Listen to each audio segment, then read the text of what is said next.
അപ്പോൾ നമ്മുടെ ഇന്നത്തെ മുഖദ്ദിമ കഴിഞ്ഞതിന് ശേഷം നമ്മുടെ കൂടെ കുറച്ച് കുട്ടികൾ ഇവിടെയുണ്ട്. ഏത് കോളേജിൽ നിന്ന് വരുന്ന? Grace Valley. എന്താണ് നിങ്ങളുടെ സെനീസിൽ നിങ്ങൾ എന്താ പഠിക്കുന്നത്? സയൻസ് ആണ് പഠിക്കുന്നത്. ഇപ്പോൾ +2 കഴിഞ്ഞാണോ അല്ലെ 10th കഴിഞ്ഞിട്ടാണ്? 10th കഴിഞ്ഞാണ് വരിക. എങ്ങനെയുണ്ട് ഇപ്പോൾ ഈ വർഷം ചേർന്നവരാണോ എല്ലാവരും, അല്ലെങ്കിൽ എല്ലാവരും ഈ വർഷം ചേർന്നവരാ? അപ്പോൾ അവിടെ ക്ലാസ് ആരംഭിച്ചോ അവിടെ, അല്ലെങ്കിൽ ക്ലാസ് എത്ര ദിവസം ആരംഭിച്ചിട്ട്? രണ്ടാഴ്ചയായി. എല്ലാവരും ഫ്രണ്ട്സ് ആയോ? എവിടുന്ന് വരുന്നവരാ? വൈരങ്കോട്. ഈ മലപ്പുറത്ത് എറണാകുളത്ത് വേറെ ഉണ്ടോ? ഇല്ല, ഒരാൾ മാത്രമേ ഉള്ളൂ. പിന്നെ മലപ്പുറത്ത് നിന്ന് ലക്ഷദ്വീപുകാരാണ്? അന്തമാൻ. ഏത് ദ്വീപാണ്? അമിനിയിലാണ്. ഓക്കെ. അന്തമാനിലുള്ള ആളുണ്ടോ? ബാക്കിലുണ്ട്. ഓക്കെ. പിന്നെ വേറെ എവിടെന്നെങ്കിലും കാസർഗോഡ്, കണ്ണൂർ അങ്ങനെയൊക്കെ തുടങ്ങി നിങ്ങൾ പരസ്പരം ഹോസ്റ്റലിലൊക്കെ ആയി എങ്ങനെയുണ്ട്? ക്യാമ്പസ് എങ്ങനെയുണ്ട്? സെറ്റ് ഇഷ്ടപ്പെട്ടോ? അപ്പോൾ പിന്നെ SNEC-ലേക്ക് വരിക എന്ന് പറയുമ്പോൾ നിങ്ങൾ മനസ്സിലുള്ള ഒരു സന്തോഷം എന്താണ്? നല്ലതാണ്, പഠിക്കാൻ നല്ല കഴിയും, പിന്നെ ജീവിതത്തിലൊരു നല്ലൊരു നിലവാരം ഉണ്ടാവും. അള്ളാൻ്റെ മാർഗത്തിൽ വഴിയിലൂടെ പഠിച്ചിങ്ങനെ പോവാം. പിന്നെ എങ്ങനെ ആ ക്യാമ്പസ് ഒക്കെ എങ്ങനെയുണ്ട് നിങ്ങളെ? ഫുഡൊക്കെ എല്ലാം ഉഷാറാണ്. പഠന ഉസ്താദ്മാരൊക്കെ നല്ല ഒരു ഫ്രണ്ട്സ് പോലെ ഫ്രണ്ട്ലിയാണ്. പഠിക്കാനൊക്കെ ഉള്ള ഭയങ്കര. ഇപ്പം നിങ്ങളുടെ അവിടുത്തെ ഒരു ഡെയിലി റൊട്ടീൻ എങ്ങനെയാണ്? സുബൈ മുതൽ ഓക്കെ. സുബൈ 4:30 വെച്ചിട്ട് പള്ളിയിൽ പോയി, പിന്നെ ചായ കുടിക്കും, പിന്നെ 7 മണിക്ക് ക്ലാസ് തുടങ്ങും. 7 മണി മുതൽ 8 മണി വരെ തർബിയത്തിന് ക്ലാസ്. അത് കഴിഞ്ഞ് 8:30 ക്ലാസ് തുടങ്ങിയിട്ട് പിന്നെ 4:30 അവസാനിക്കാം. അത് കഴിഞ്ഞ് പിന്നെ കളിക്കുന്ന ടൈം.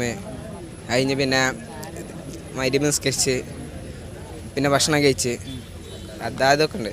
എൻ്റെ മഗ്‌രിബ് നിസ്കാരത്തിനിടയിൽ അദ്ദാദ്, പിന്നെ ഭക്ഷണം കഴിച്ചിട്ട് പിന്നെ പഠിക്കായിരിക്കും. കളിയൊക്കെ എങ്ങനെയുണ്ട് അവിടുത്തെ? ഗ്രൗണ്ടും അതിൻ്റെ അടിപൊളി. എന്ത് കളിയുണ്ട്? ഫുട്ബോളാണ്?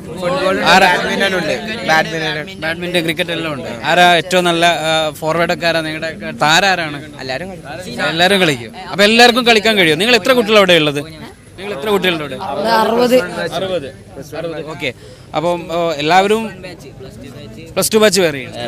ഓക്കെ. അപ്പോൾ സീനിയേഴ്സൊക്കെ നിങ്ങൾക്ക് ഭയങ്കര ഫ്രണ്ട്ലിയാണ് എല്ലാവരും? ഓക്കെ. എന്താണ് നിങ്ങളുടെ മനസ്സിലുള്ളൊരു SNEC-യിൽ വന്നതിന് ശേഷം നിങ്ങൾക്ക് എന്താവണം? നമുക്ക് ഭൗതികമായിട്ട് നമുക്ക് രക്ഷപ്പെടണം, ധാർമ്മികമായിട്ട് നമുക്ക് നല്ലൊരു മേഖലയിലേക്ക് എത്തണം. അപ്പോൾ നിങ്ങൾ ഉദ്ദേശിക്കുന്ന ഒരു SNEC കൊണ്ട് നിങ്ങൾ മനസ്സിലാക്കുന്ന ഒരു സംഭവം അത് കൃത്യമായിട്ട് എക്സ്പ്ലെയിൻ ചെയ്യാൻ ആരോ ഒന്ന് വരിക? പൈസ അല്ലേ?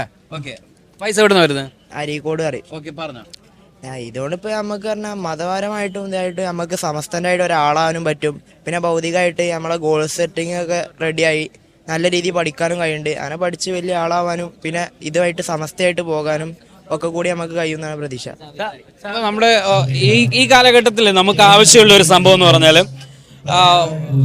ഉദ്യോഗസ്ഥ സ്ഥലത്തിലേക്ക് കയറി പറ്റണം, ഭരണപരമായി രാഷ്ട്രീയപരമായി അവകാശങ്ങളൊക്കെ നേടിയെടുക്കുക, അങ്ങനെയൊക്കെ തുടങ്ങിയിട്ട് അതോടൊപ്പം തന്നെ ആളുകൾ എത്തിപ്പിടിക്കാൻ പറ്റാത്ത ഇപ്പൊ വലിയൊരു ശാസ്ത്രജ്ഞനാവാൻ, ലോകം അറിയപ്പെടുന്ന അല്ലെങ്കിൽ നമ്മുടെ സുക്കർബർഗിനെ പോലെ ഒരാളാവാൻ നമുക്ക് പറ്റണം. നമ്മൾ അങ്ങോട്ടൊന്നും ആലോചിക്കൂല. അപ്പൊ അങ്ങനത്തെ ഒരു ഡ്രീമൊക്കെ വെച്ചിട്ട് വരുന്ന ആളുകളുണ്ട്. സൈനിസ്റ്റ് ആവാനൊക്കെ ആഗ്രഹമുണ്ട്. പിന്നെ അതല്ല, ഇത് നമ്മളിപ്പോ അങ്ങനെ പഠിച്ച് കേരളത്തിന് പുറത്തൊക്കെ പോവുകയാണെങ്കിൽ അവിടെ നമ്മളെ മത കാര്യങ്ങളൊക്കെ ചെയ്യണമല്ലോ. അപ്പൊ അതിനായിട്ടുള്ളൊരു ട്രെയിനിങ് കൂടിയാണ് ഇവിടെ ഈ 2 കൊല്ലത്തിനുള്ളിൽ അതൊക്കെ പഠിക്കാനാണ്. ഓക്കെ. അപ്പൊ ഏതായാലും നിങ്ങൾ അടിച്ചു പൊളിച്ച് ക്യാമ്പസൊക്കെ അടിച്ചു പൊളിക്കുക. നമ്മൾ 1-2 വർഷം കഴിഞ്ഞാൽ വീണ്ടും നമ്മളിങ്ങനെ കാണും.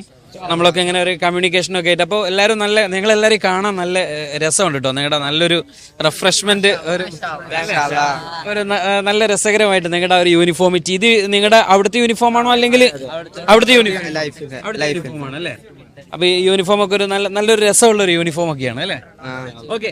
അപ്പൊ പിന്നെ നിങ്ങളുടെ വീട്ടിൽ നിന്നൊക്കെ വിട്ടു നിൽക്കുന്നതിന്റെ ഒരു സങ്കടമൊക്കെ ഉണ്ട്? അങ്ങനെ ആദ്യത്തെ 2 ദിവസം കരഞ്ഞവരൊക്കെ ഉണ്ടോ കൂട്ടത്തിൽ? അങ്ങനത്തെ ആളൊന്നുമില്ല. ഉമ്മയൊക്കെ ഇവിടെ കൊണ്ടാക്കി പോകുമ്പോ അങ്ങനെ കരഞ്ഞിട്ടൊന്നുമില്ല. ഇന്നാരോ കളിയാക്കിയല്ലോ? ഇല്ല. ഓക്കെ. അപ്പോൾ ഇവരാണ് നമ്മുടെ ഏത് കോളേജ്? ക്രസന്റ് അല്ലേ? ഗ്രേസ് വാലിയിലെ കുട്ടികളാണ് എൻ്റെ കൂടെ ഉള്ളത്. അതായത് നല്ല കുട്ടികൾ. കാരണം ഒത്തിരി സമയം നല്ല പ്ലസന്റ് മൈൻഡോട് കൂടിയിട്ട് തന്നെ അവർക്ക് സംസാരിക്കാനും കാര്യങ്ങളൊക്കെ കമ്മ്യൂണിക്കേറ്റ് ചെയ്യാനും പറ്റുന്നുണ്ട്. അവർ ഒരു അഭിമാനത്തോട് കൂടിയിട്ടാണ് ഈ ഒരു സ്ഥാപനത്തിലേക്ക് വന്നതിൻ്റെ ആ ഒരു സന്തോഷം ഇവർ പങ്കുവെക്കുന്നത്. ഏതായിരുന്നാലും പഠിച്ച് നിങ്ങളുടെ ഏറ്റവും വലിയ ഡ്രീമിലേക്ക് പോവുക. ചെറിയ ഡ്രീമൊന്നും നിങ്ങൾ കാണണ്ട, നിങ്ങൾ വലിയ ഡ്രീം തന്നെ കണ്ടോ. നമുക്ക് നല്ല സമസ്തയുടെ വഴിയിൽ നമുക്ക് അടിപൊളിയായിട്ട് തന്നെ നമുക്ക് അടയാളപ്പെടുത്താൻ പറ്റണം. ഏതായാലും അത്തരത്തിലുള്ള കുട്ടികളാണ്, അവർക്ക് അതിന് സാധിക്കട്ടെ. നമ്മുടെ കൂടെ ഒരു കലാകാരനുണ്ട്, നമ്മുടെ മുഹമ്മദ് നഈം പാടുവോ? നിങ്ങളെ ഇവിടുത്തെ പാട്ടുകാരനാണ്, നല്ല പാട്ടാ. ഓക്കെ, അപ്പം നഈം പാട്ട് പഠിച്ചിട്ടുണ്ടോ? ആ ശരി. എവിടെ ഏത് സംഗീത മേഖല? സംഗീതമല്ല, ഒരു സാറ വെച്ചിട്ട് പഠിച്ചു. സാറാരാ? Sir Muhammad Thasleem. Okay, price ഒക്കെ കിട്ടിയിട്ടുണ്ടോ പാടിയിട്ട്? ഏത് ലെവലില്? സ്റ്റേറ്റ്, ജില്ല, സ്കൂൾ സ്റ്റേറ്റ്. എ ഗ്രേഡ് ഒക്കെ വന്നിട്ടുണ്ട്. ഏത് കലോത്സവത്തിലെ പങ്കെടുത്ത സ്കൂൾ? ഈ കേരള കലോത്സവത്തില് ഈ സ്കൂൾ കലോത്സവം ഉണ്ടാവില്ലേ, അതിന്റെ അകത്ത് സബ് ജില്ല, ലാസ്റ്റ് പോയത് നമ്മുടെ ട്രിവാൻഡ്രത്തുണ്ടായിരുന്നു. എ ഗ്രേഡ് കിട്ടി, അടിപൊളി. ഏത് എന്തിനെ കുറിച്ചിരുന്നു പാട്ട്? മാപ്പിളപ്പാട്ടിലായിരുന്നു അല്ലേ? വട്ടപ്പാട്ട് അങ്ങനെ വെച്ചിട്ട്.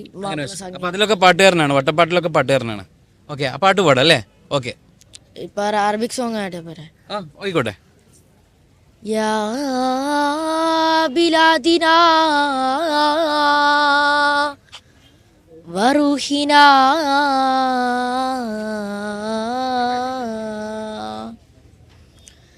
ഇഹാഉനാ ശിആറു ബിലാദിന മവദത്തുന സിമാത്തു ബിലാദിന ഇഹാഉനാ ശിആറു ബിലാദിന മവദത്തുന സിമാത്തു ബിലാദിന ഹലുമ്മു ഹലുമ്മു ഹലുമ്മു യാ സുഗമാഅനാ زؤماءنا نترك اللهنة نمسك الوحدة هيا هيا يا إخواننا نحافظ